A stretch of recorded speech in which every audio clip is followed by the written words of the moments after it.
It was the first day of June when I lugged my duffel bag up the walkway to Jake's house.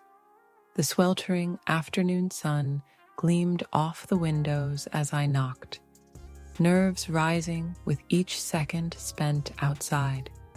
I'd been looking forward to this trip all year, a few weeks of freedom before the summer grind, away from my parents, away from responsibility, just me and Jake doing nothing but what we wanted. Jake answered the door with his usual grin. "Dude, you made it." He grabbed my bag and started off toward the living room, already talking a mile a minute about all the games we'd play and places we'd go. I felt at home immediately, with the clutter of game controllers on the coffee table and the rambling excitement in his voice. But as we reached the heart of the house, I saw his mother for the first time in years. Mrs. Collins was, frankly, breathtaking. When I was younger, she'd been just another grown-up of friendly face who made us snacks and urged us not to track mud in her kitchen. Now she seemed transformed, almost luminous. Dark waves of hair fell loosely around her shoulders. Her features were sharp, striking eyes, always just a little mysterious, lips curled in a secretive smile. She wore simple shorts and a tank top, nothing elaborate, but somehow every movement was poised, balletic. She looked up from chopping vegetables, and her eyes met mine. "Alex, you're all grown up. I hardly recognized you," she said, her voice warm but playful, a hint of something else beneath. It was a simple greeting, but there was a lingering look that made my heart stammer. Jake was rummaging in the fridge, oblivious, as Mrs. Collins wiped her hands on a dish towel and moved closer to welcome me properly. "Welcome back. Hope you're ready for some of my famous burgers tonight," she teased, then squeezed my shoulder, her touch lingering just a little too long. I tried not to read into it. We settled into the living room, the day easing into an ordinary comfort. Jake started a game marathon. Mrs. Collins floated through the rooms, always present, but not intrusive, sometimes dropping a one-liner or a sly smile in my direction. After dinner, her burgers were indeed phenomenal. Mrs. Collins suggested we tidy up. "Boys, don't think you get to leave me with all the mess," she chided, but with a twinkle in her eye.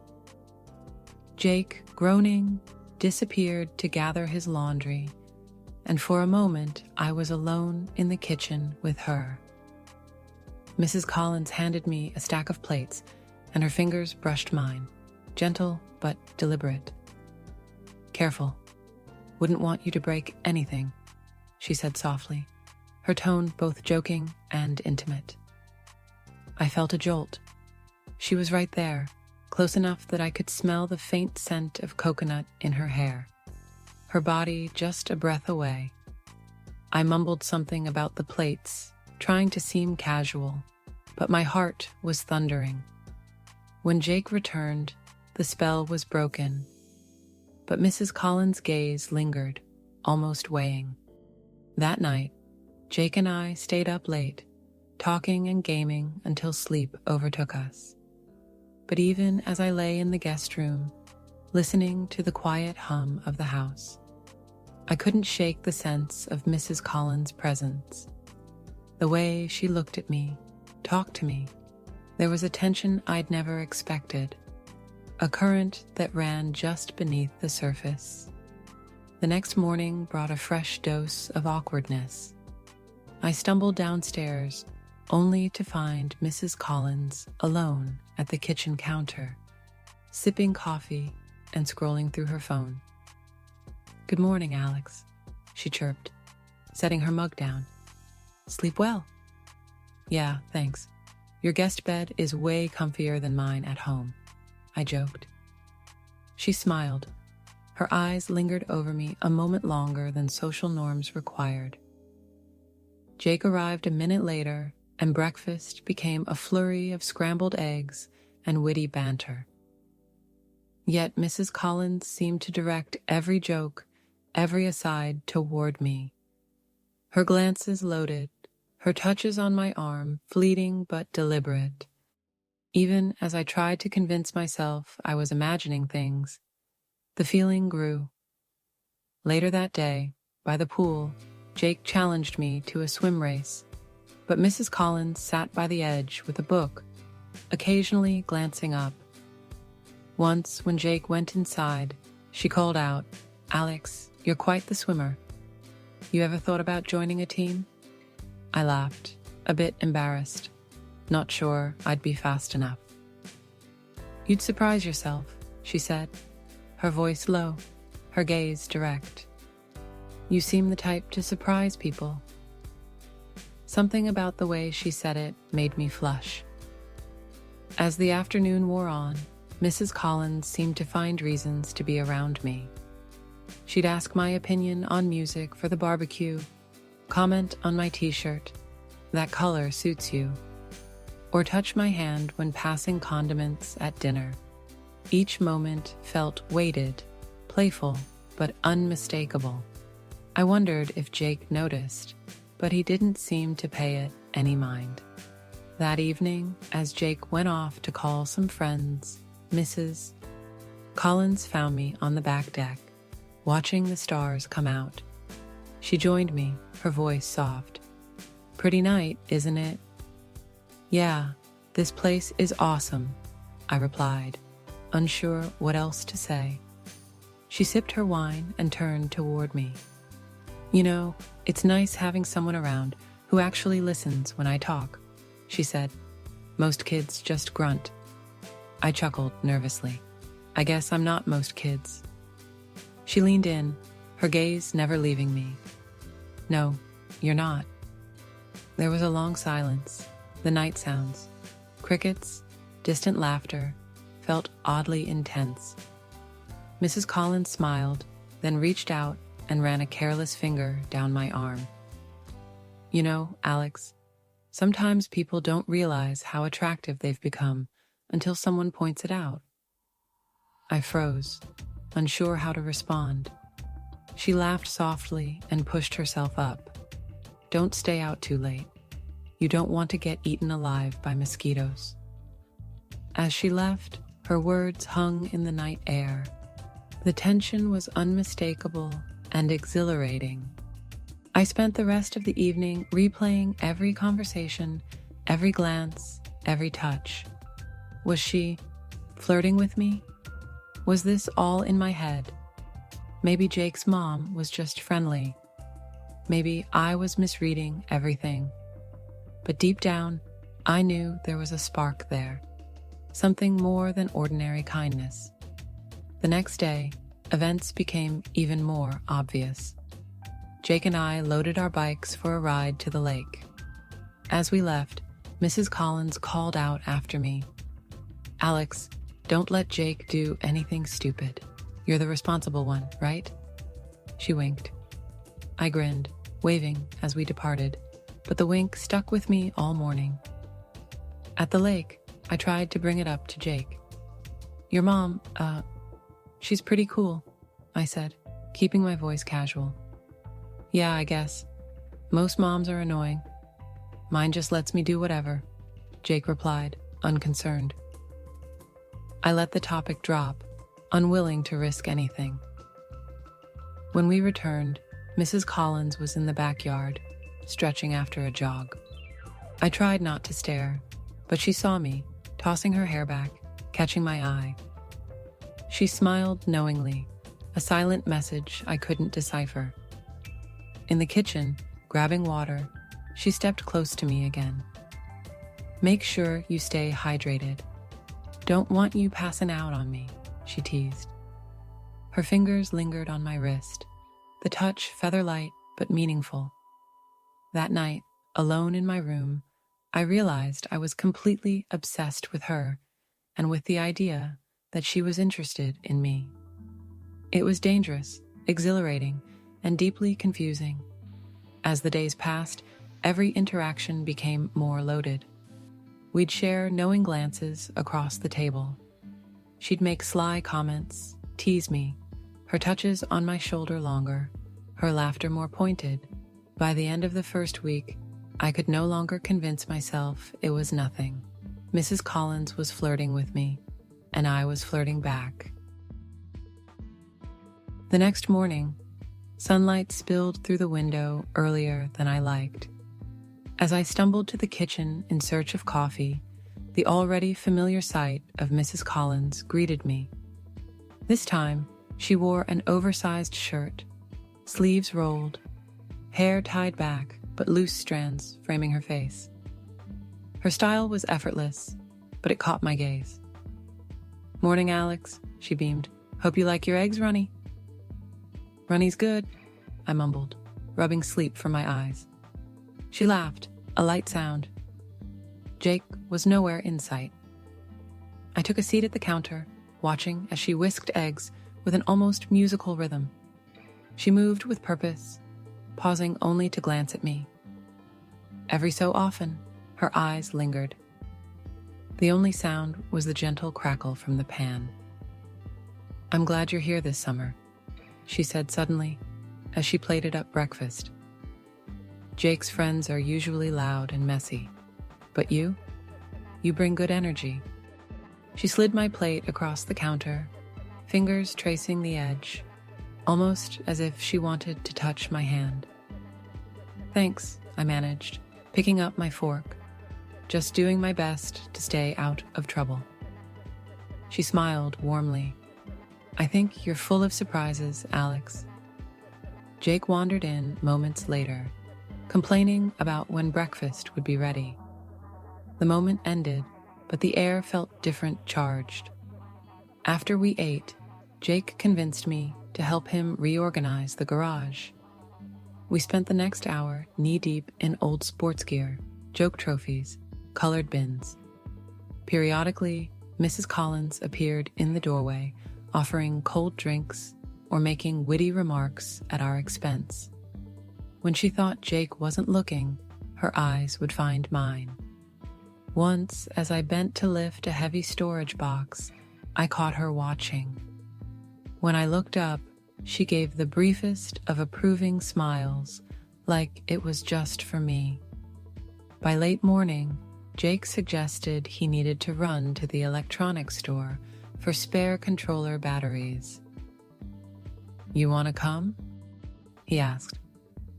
Before I could answer, Mrs. Collins spoke from the kitchen.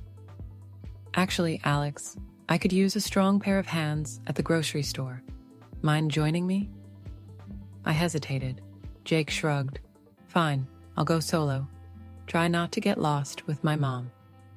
He tossed me the house keys and darted off on his bike. Alone, Mrs. Collins and I climbed into her car, the interior heavy with summer heat and a not quite named anticipation.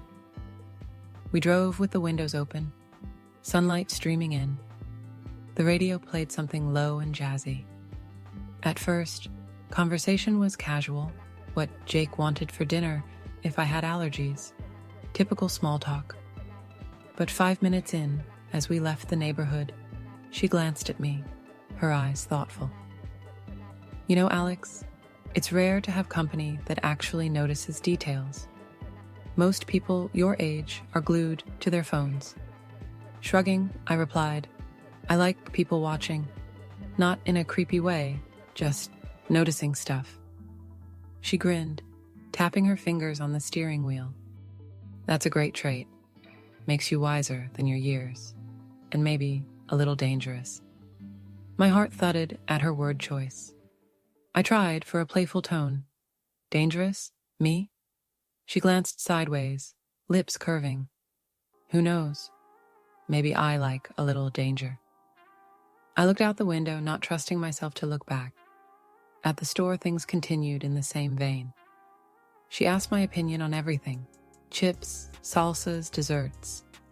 When I reached high or bent low for items, her hand grazed my arm, her shoulder brushed mine. Near the produce section, she picked up a ripe peach and turned to face me. Ever notice how the best fruit is always just out of reach? As she said it, she extended her arm above her head, letting her shirt ride up just enough to show a sliver of tanned skin. You have to stretch for it, risk looking silly or getting a little messy. She bit into the peach, the sweet juice running just barely down her thumb. Our eyes met. She held the fruit out. Want a taste? Sure. I reached to take a bite, mouth brushing where her lips had just been. She gave a low, amused laugh, wiping her thumb and tossing me a napkin. See, it's easy if you're brave. There was a moment, a loaded pause, where I wondered if the entire store saw us the way I did. But she just winked and moved on, leaving me breathless. At checkout, she leaned in close as we loaded groceries. Bet you've never had a shopping trip like this, huh?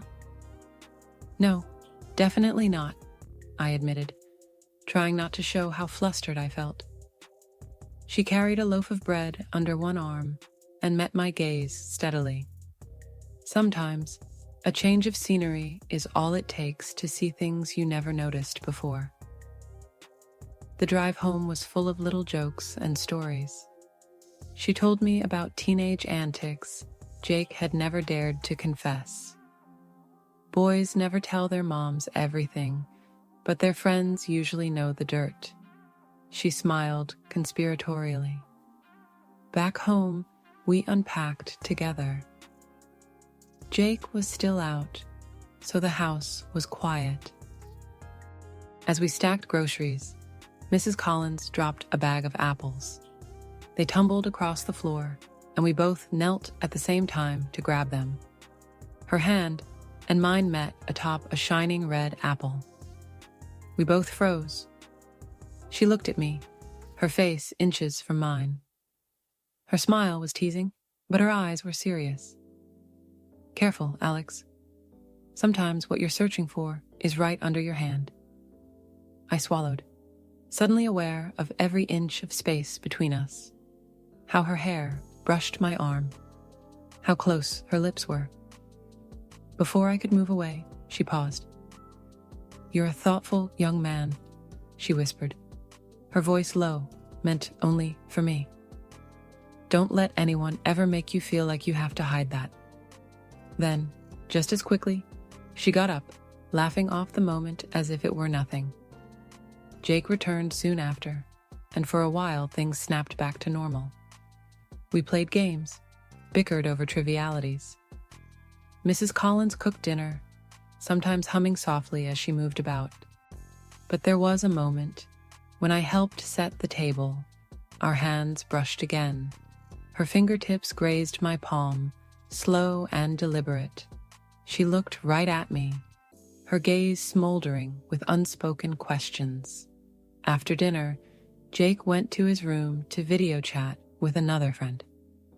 Mrs. Collins lingered, tidying dishes. She didn't ask for help, but when I stayed, she smiled. Did you enjoy our little adventure today? She asked lightly. I did, I admitted, voice quiet. She stood close, nearer than necessary. The kitchen light was soft, and for a second, it was just us, cocooned in the gentle hum of the dishwasher and the summer evening fading outside. Sometimes people only get to be themselves when they're away from expectations, she said, almost to herself. You seem comfortable here. I feel like I can breathe here, I admitted. My parents are stricter, and I'm not really myself at home. She nodded. Teenage years are tough. I remember them well. A pause. She leaned against the counter, arms folded. Is there someone special in your life back home? She asked, in a tone that sounded casual, but wasn't. I shook my head. Not really. Never felt like anyone really saw me. Not all of me. Her expression softened. That's a shame. I felt something change in the air, thick with possibility and uncertainty. I see you, Alex, she said quietly. Then, realizing what she'd said, she pushed off the counter and changed the subject, asking about my plans for college, my favorite authors. I answered, each mundane topic electric with the undercurrent between us. As the night wore on, I retreated to my room, heart pounding. When I lay down, I played the day over and over in my mind. Her words, her touches, her smile. I knew something had shifted. We were no longer just two people passing in a hallway or talking over dinner. There was a game afoot, a dangerous dance, but one I wanted to continue, even as guilt and excitement waged war inside me. For the first time, I realized I didn't just want Mrs. Collins to notice me. I wanted her to really see me, to choose me. The week drifted forward, each day more loaded with anticipation than the last. Like waves subtly gaining in strength before crashing against the shore, Mrs. Collins' presence grew in my mind, saturating every moment with invisible tension. I found myself inventing excuses to be near her, offering extra help with chores, lingering at the breakfast table, volunteering to set up the backyard for Jake's cookouts. Jake seemed oblivious most of the time, lost in games and summer plans. Mrs. Collins, however, seemed increasingly intent on me. Her eyes lingered on mine in quiet moments. Her laughter got softer, more personal, like every joke held a secret meaning. She found reasons to brush past me in the narrow hallway, her hand coming to rest lightly on my back as she squeezed by, almost sending an electric current through my skin. One sultry afternoon, Jake announced, "I'm gonna bike over to Connor's for a couple hours. You coming?" "Nah," I replied, feigning laziness. "Think I'll crash here and chill." He shrugged. "Cool. I'll be back for dinner." As his bike rattled away down the street, the house suddenly felt larger. I wandered into the kitchen, where Mrs. Collins was arranging an armful of fresh flowers in a clear vase.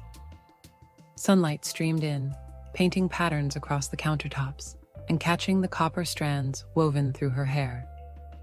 She looked up, her eyes dancing. "Left all alone, did he?"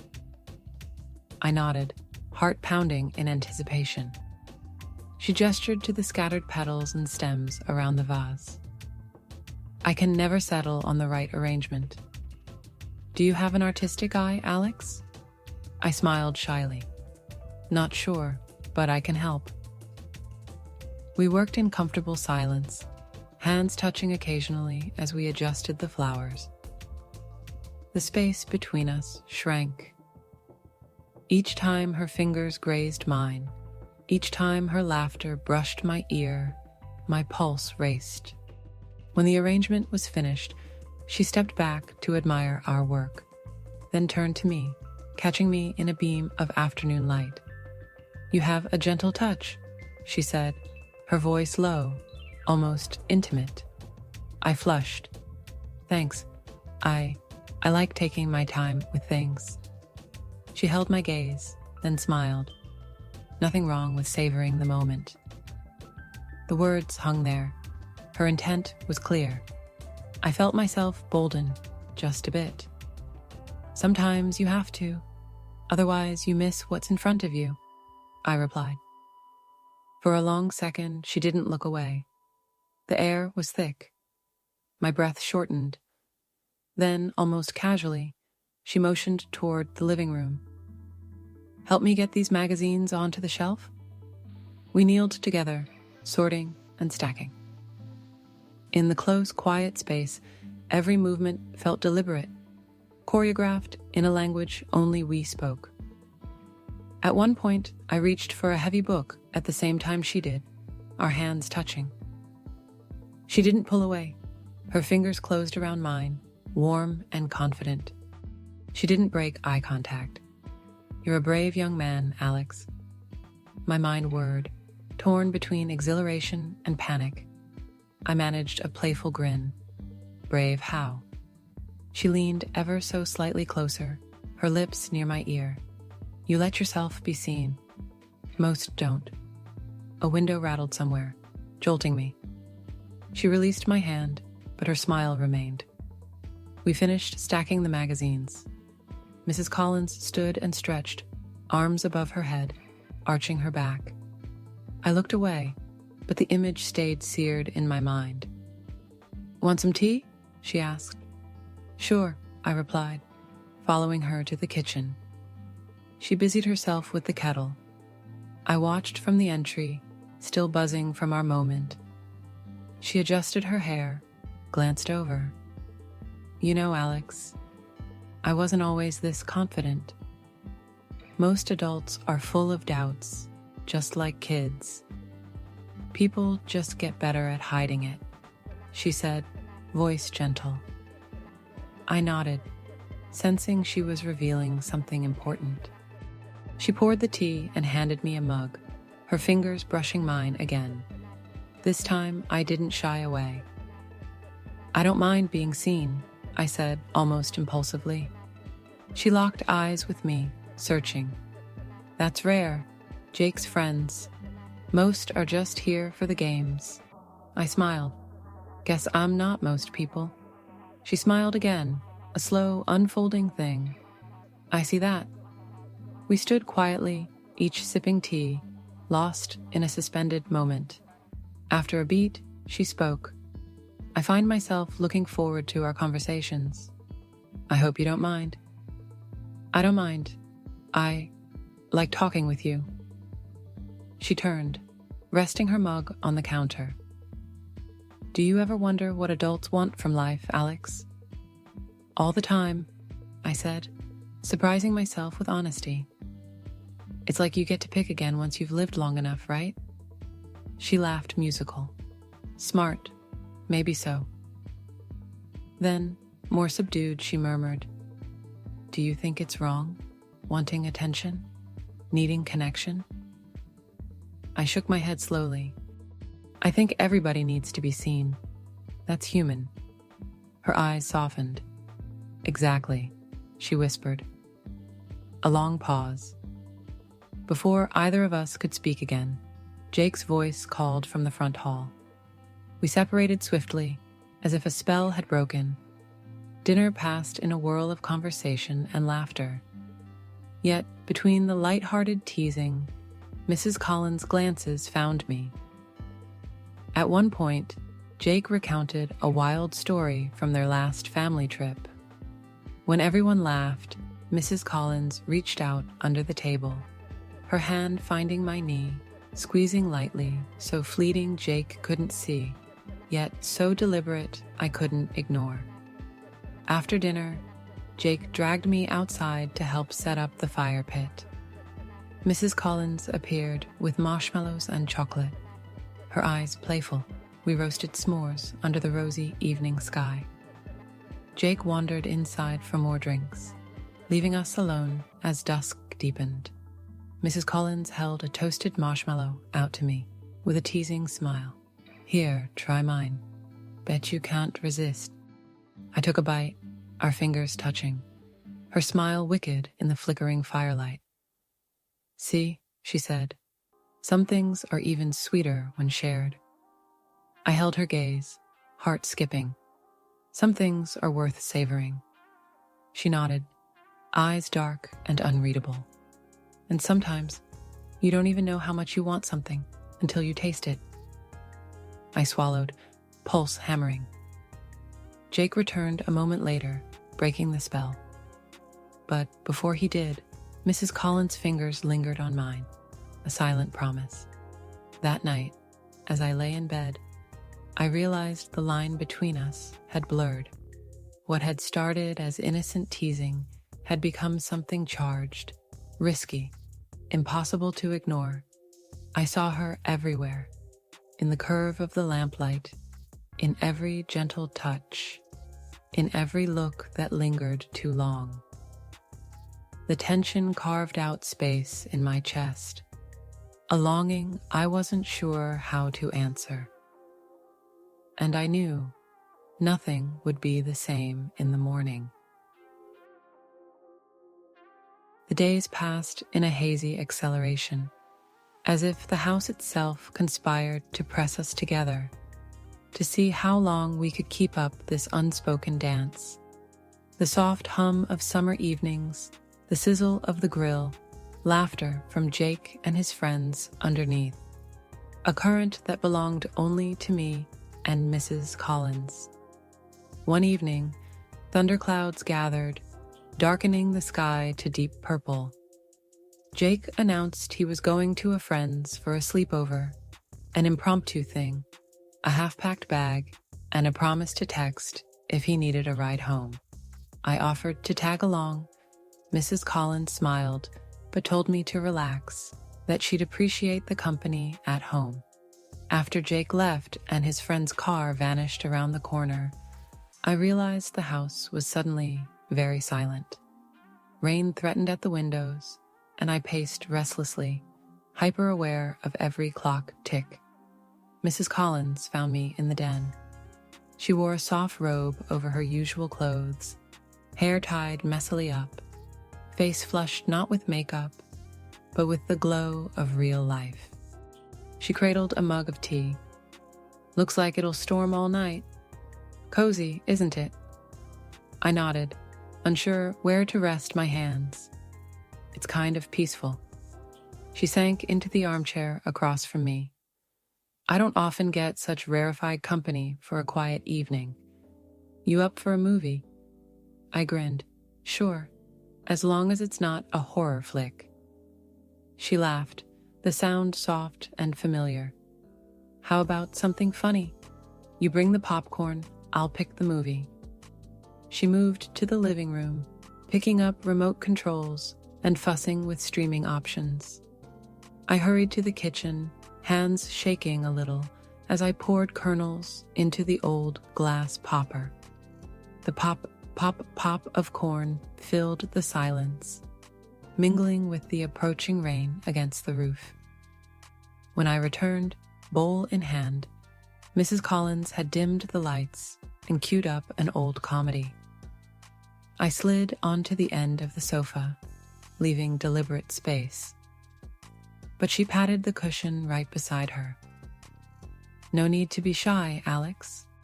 We've spent enough time together, don't you think?" I sat, warmth radiating across the small gap between us. As the movie played, we exchanged occasional glances, light banter about the plot. Our hands dipped into the popcorn bowl at the same time. The first 2 times we laughed and made space. The third, her fingers tangled with mine. She held a kernel up to my mouth, daring a bite. "Try it," she said, just above a whisper. I did, grinning, cheeks tingling in embarrassment and delight. A flash of lightning lit the windows, followed by rolling thunder. Mrs. Collins looked at me, a hesitant smile on her lips. Storms always make me nostalgic, like anything could happen. We watched the movie, but my awareness was fixed on her. She inched closer, tucking her knees under herself, the robe slipping to reveal smooth skin over her calf. The occasional brush of her arm felt deliberate, not accidental. Halfway through, she paused the movie for tea refills. When she returned, she hesitated by the sofa. "There's something I've wanted to ask you, Alex," she said, her voice quieter than before. "Yeah?" I sat up straighter, nervous. She twisted the mug in her hands. Do you feel comfortable here? With me, I mean?" I nodded, heart thudding. "Honestly, this has been the best part of my summer." Then, bolder. "You make it easy to talk. I feel like you see me, not just as Jake's friend." She smiled, her eyes luminous in the glow of the lamp. "Good. Sometimes I feel invisible in my own house. Not with you, though." The quiet grew. Rain hammered down, turning rhythmically soothing. Her hand found mine on the couch. Not a brush. She fully took it, fingers entwined, soft but strong. "What are you going to remember most about this summer?" she asked. I searched her eyes. "This," I answered, squeezing her hand. "Moments like this." She smiled, thumb stroking my knuckles. "Me too." The movie played on, forgotten. Lightning flickered. We sat, side by side, saying everything without a word. At length, Mrs. Collins leaned her head on my shoulder. Her hair tickled my chin. It felt impossibly intimate, like we'd crossed a border no one had spoken about.